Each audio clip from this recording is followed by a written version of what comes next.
Today magluluto tayo ng ginataang mais na mas pina-special with mini sago at langka. Tunay naman ito ay masarap at nakakabusog na merienda na tiyak na magugustuhan ng buong pamilya. Ang first step natin is to cook the mini sago. Bring about 2 quarts of water to a boil and then add the sago. Pakuluan for 10 minutes. Turn off the heat and cover for 10 minutes until translucent. Banlawan ng cook sago and drain well.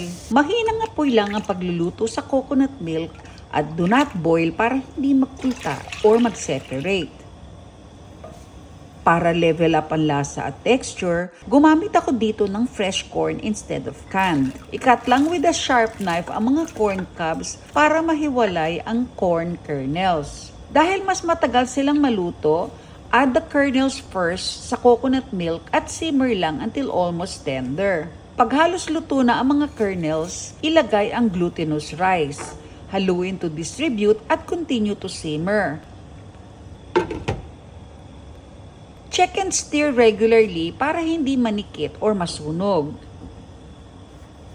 Gumamit ako dito ng sweetened jackfruit na nabibiling na kabote. Ibuhos na rin ang syrup para dagdag tamis at langka flavor.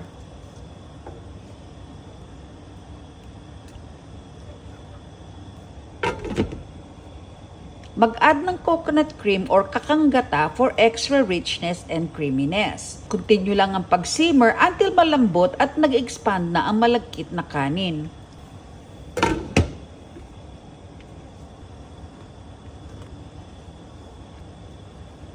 Ilagay ang langka at stir to distribute. Isunod ang mini sago. Mas lalapot ang ginataan pag lumamig dahil sa sago. Pwede mong adjust ang amount of water or coconut milk if prefer mo ang medyo malabnaw. Add ang sugar at stir until dissolved.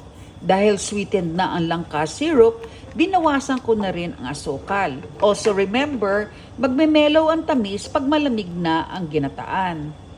Simmer pa ng ilang minutes hanggang mainit na ang sago at langka. Serve this ginataang mais as merienda or almusal. Drizzle more coconut milk on top para mas malinamnam.